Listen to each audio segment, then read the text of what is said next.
Today, we're talking about how the cryptocurrency industry has changed in the past 2 years and some key trends that you need to keep an eye on as we continue to develop. What's going on, everybody? It is your boy, Crypto Bobby. I hope you are having a great day, great night, wherever you are watching or listening in from. And today, coming to you from the Crypto Bobby / Proof of Talent Batcave, and by that I mean my office, aka second bedroom, but wanted to pop down and talk to you. Apologies if this new rig is a little shaky, but ordered this on Kickstarter like a year ago, so I figured I would try it out, and hey, why the hell not?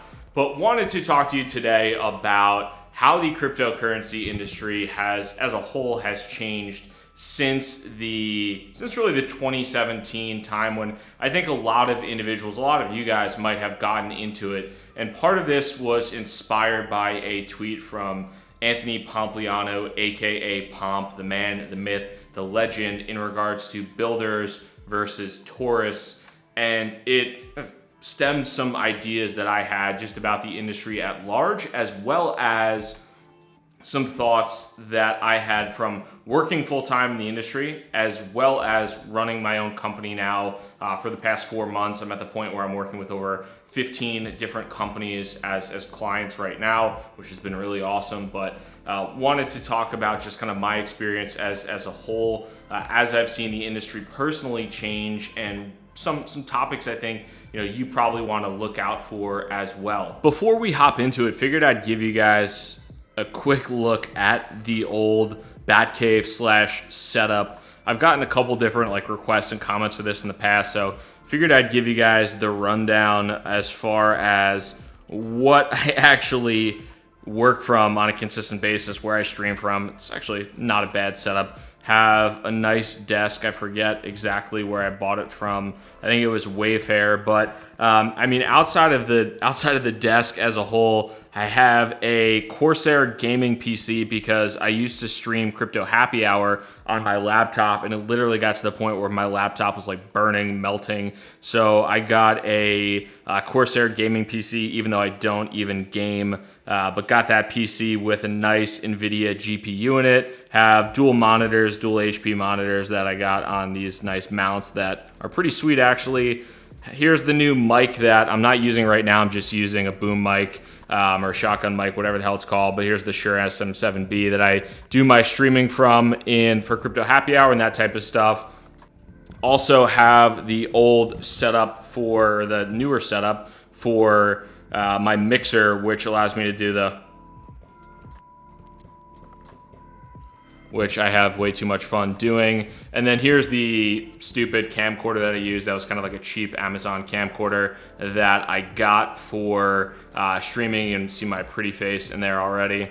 And then lastly, have this Elgato light that just turns on from my computer, makes me look super bright. And I'll be honest, one of the nice parts about having a home-based office, and also the bad part about having a home-based office, is that literally anytime the weather is crappy, anytime it rains at all, I do not leave this Batcave. I sit here. I have my beautiful LaCroix, which if you cut my arms open, I would bleed LaCroix first and then blood later. But now that you've seen the Batcave, you've seen the beautiful, beautiful setup that I work out of on a daily basis and don't leave from 5 o'clock in the morning to 7 at night. It's super fun, minus a 2-hour gym detour in between.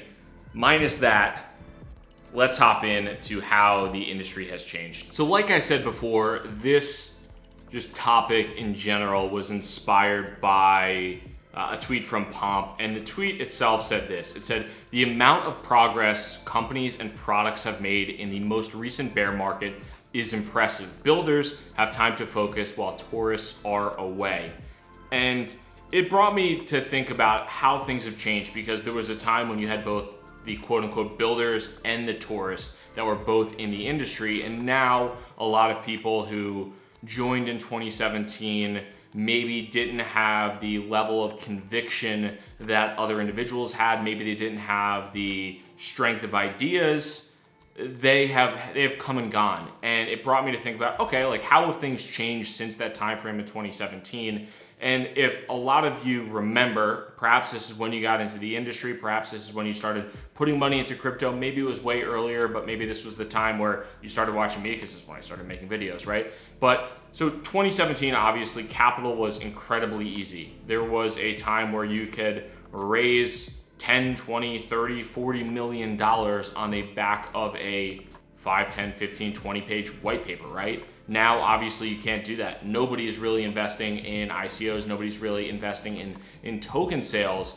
And it has gotten to the point where, like Palm said, the builders are still here and the tourists are gone. And when I think about all of this, one of the first things I think about when it does come down to the how things have really changed, the first thing I think about is business models matter. And when I say business models matter, I've had the opportunity with Proof of Talent. I've talked about it a billion times, but I run a recruiting firm that works exclusively with companies in the blockchain and cryptocurrency space.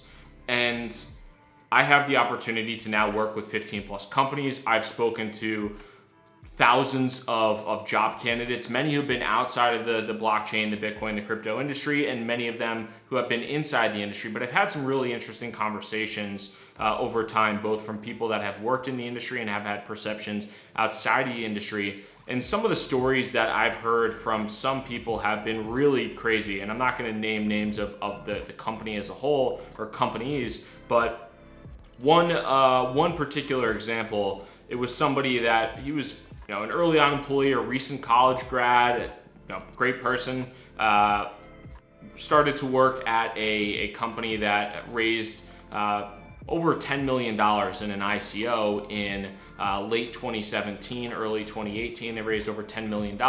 He was like the 10th employee or something like that. And they scaled up to over 100 full-time employees with no business model, no revenue, no prospects for revenue, scaled up to over 100 employees. And now they are all the way back down to less than 10. The only people that are still really working on the company are the founders and some like one or two kind of critical engineers.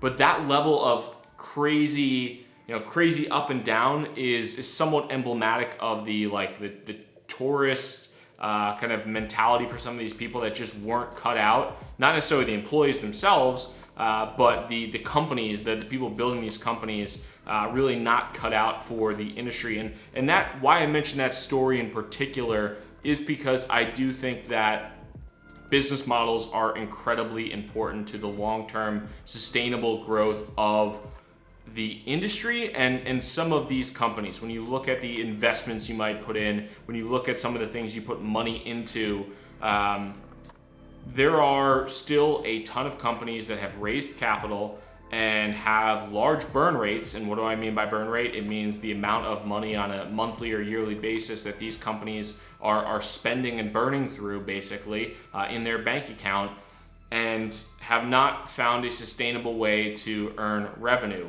And that is really, really important for them to do so, and there's not a clear-cut path. And a lot of the problem is many companies that had raised a ton of money, that raised a lot, were building technology around the promise of decentralization, right? A lot of people got into this industry because we're going to cut out intermediaries, we're going to decentralize business processes, different industries, things like that.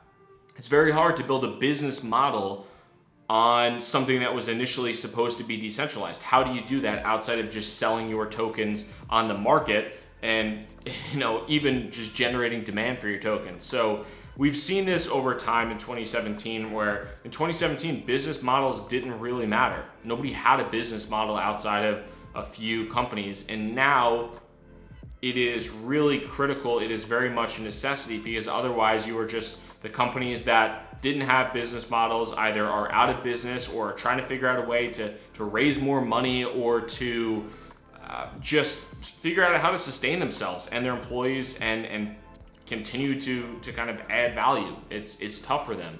But when you think about organizations, companies that have successful business models right now, what comes to mind on your end? For me, it's anything that adds value to speculation.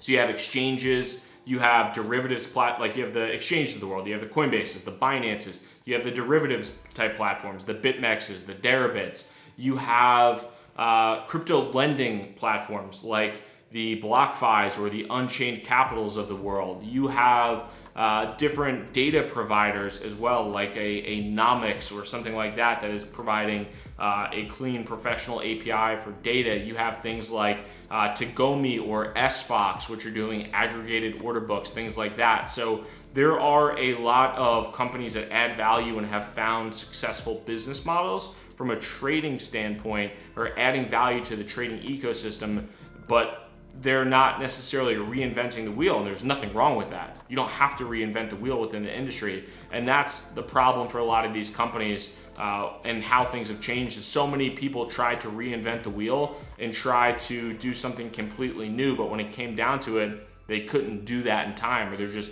not able to do that really in time. Now, something else that's changed, and I'm sure a lot of you have noticed this, whether it's on Twitter or YouTube or whatever it might be, but the emphasis on Bitcoin.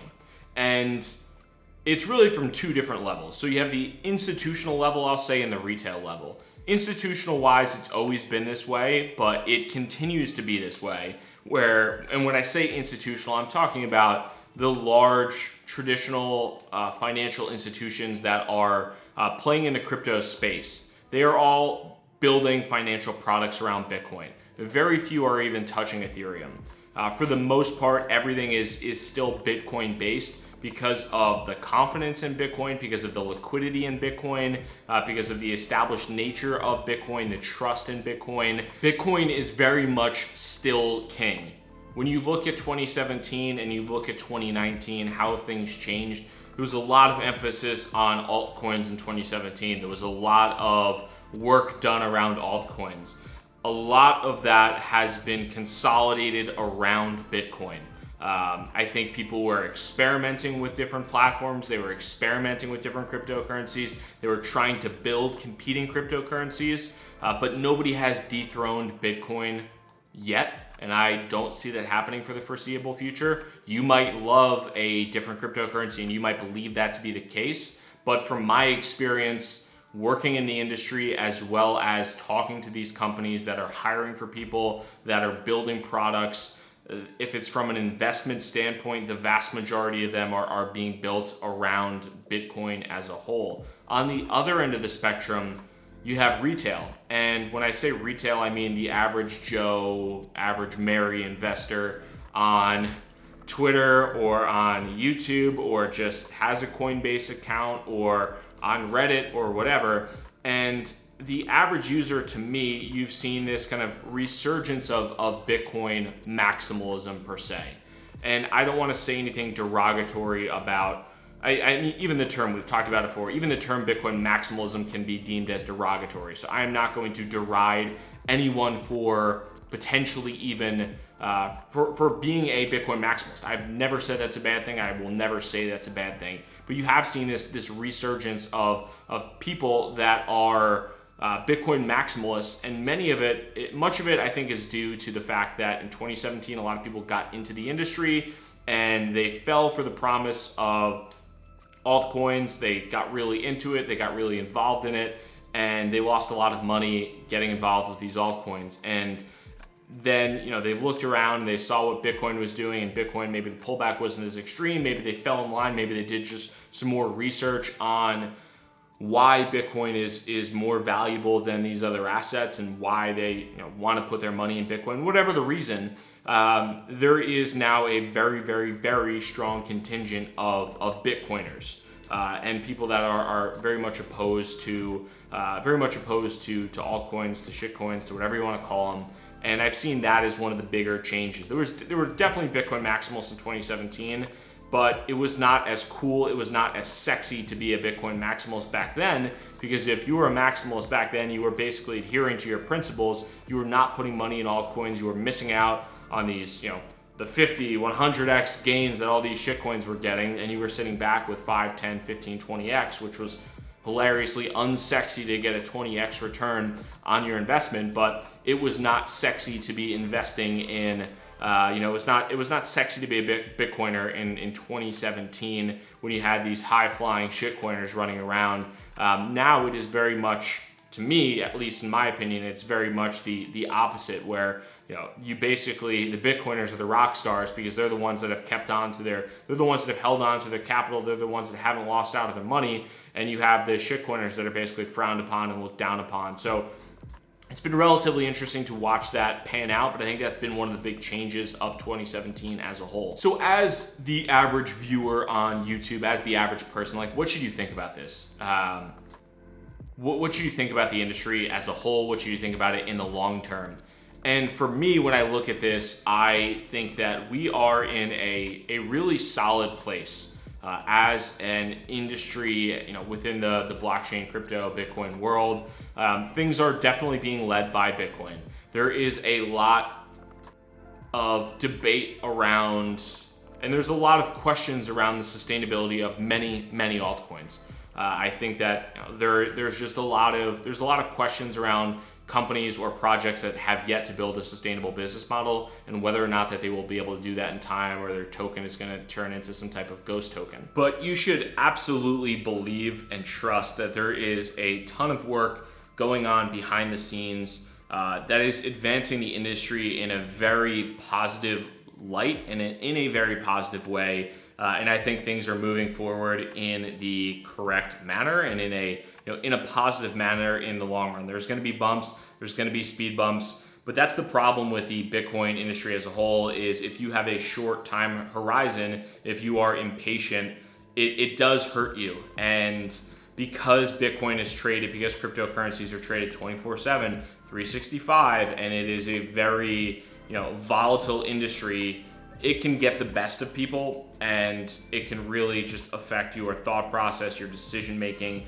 and a lot of things outside of that. But I myself am happy to see that we've seen many builders continue to build awesome stuff. Like I work with 15 companies that are growing in the quote-unquote bear market, or what's been left of a bear market. They've continued to grow, they've continued to accelerate development, and they've continued to build sustainable business models. And you've also seen a lot of tourists leave. You've seen a lot of people that just weren't in it for the right reasons, or didn't have the conviction, and they picked up and left. So I think we're in for a positive move. I think things have obviously changed since 2017, but I'm happy to see where we are right now. So I would love to hear in the comments if you enjoyed this video, if you enjoyed this just kind of style of chilling back and hanging and having a chat here, or if you didn't like the tour. How can you hate on the Batcave? But if you enjoyed the video, let me know. If not, also let me know. Make sure to hit that thumbs up button, hit that like button, smash it, subscribe, whatever. Peace.